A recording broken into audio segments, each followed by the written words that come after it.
recently saw a headline from the British Medical Journal that surprised me.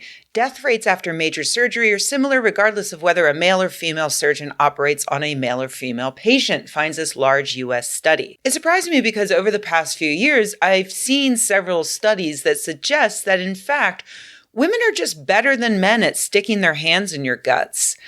Sorry, it's a fact of nature that men simply don't possess the biological ability to wield a scalpel. A woman's place is in the operating theater.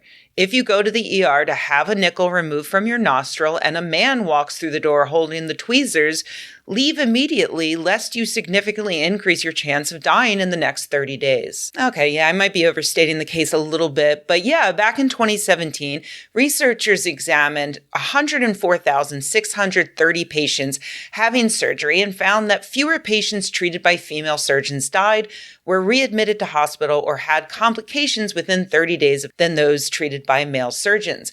Patients treated by female surgeons were less likely to die within 30 days. It was a small difference, but it was statistically significant, meaning that more research needed to be done to see if this is a real phenomenon, and then, if so, to figure out why it exists. Follow-up studies have been done, like this paper from 2022 that looked at over 95% of all gastrointestinal surgeries performed in Japan between 2013 and 2017.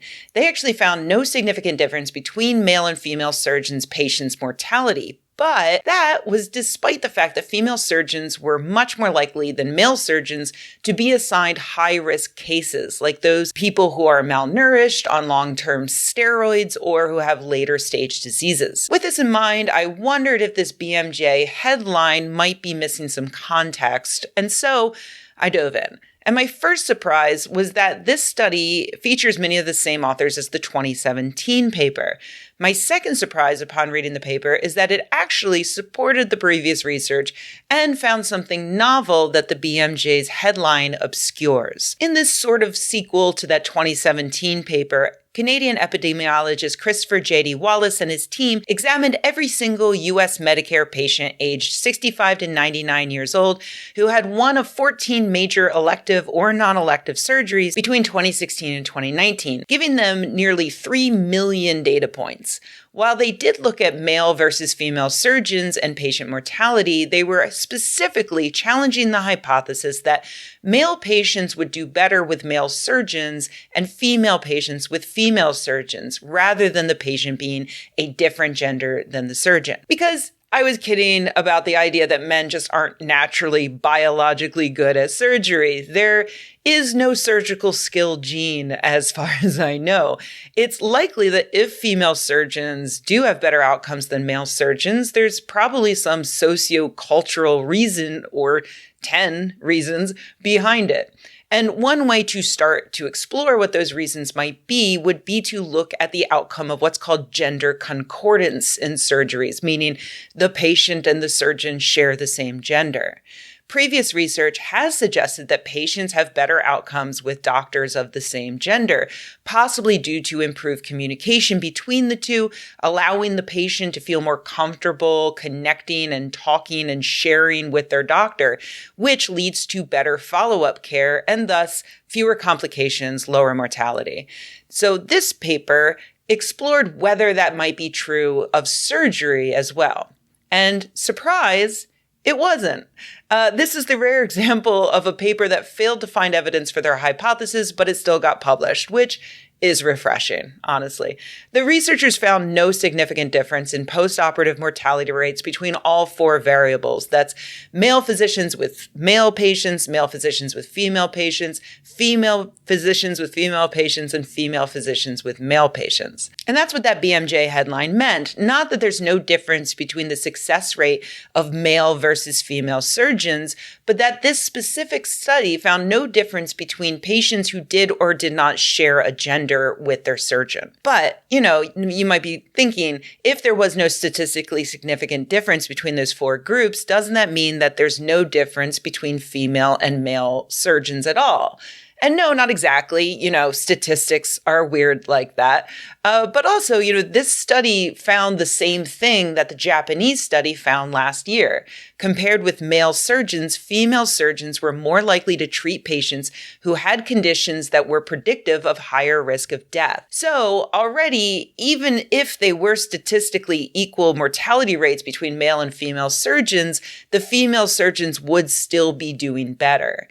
And by the way, I'm saying statistically equal, but if you're curious, they found that the adjusted mortality 30 days after a surgical operation was the lowest for female patients treated by female surgeons, 0.4%, followed by female patients treated by male surgeons, 0.6%, male patients treated by female surgeons, 0.6% again, and the worst for male patients treated by male surgeons, 1%. So you can see that those percentages do lean towards the female surgeons, but when you're looking at each of these quadrants individually and comparing them, they're statistically not different from one another. But the researchers also decided to split the data into elective versus non-elective surgeries to see if that changed things for their concordance hypothesis.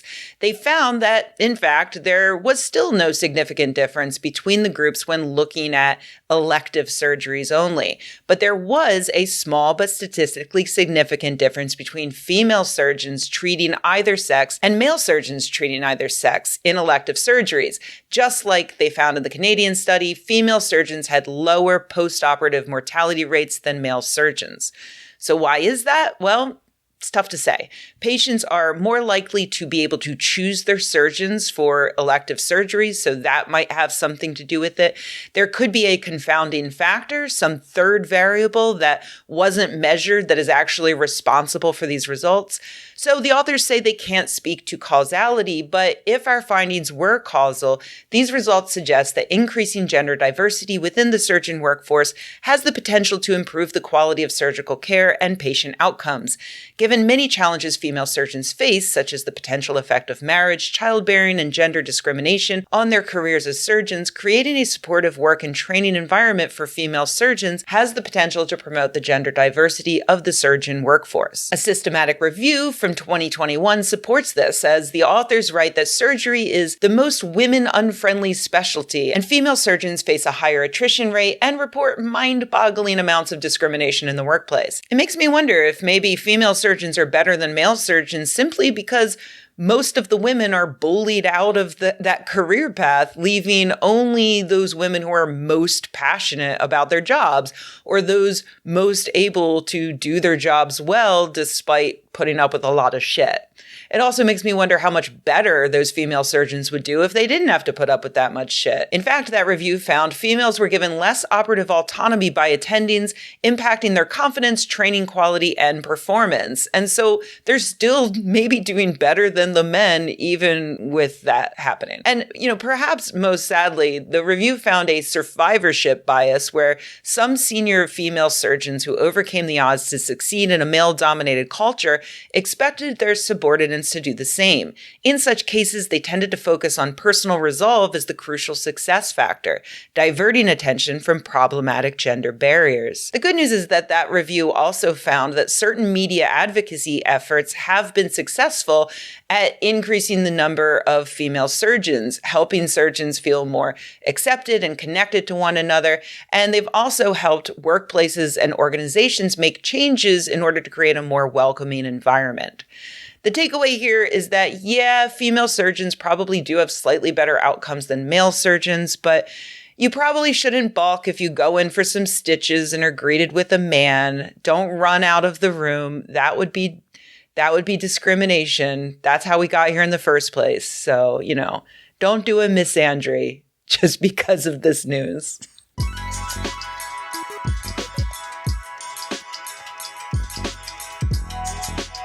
Hey everybody, thanks for watching. If you enjoyed this video, please give it a like. If you loved the video, please subscribe.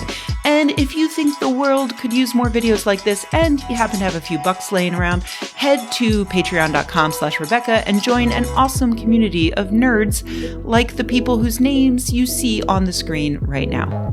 Thanks.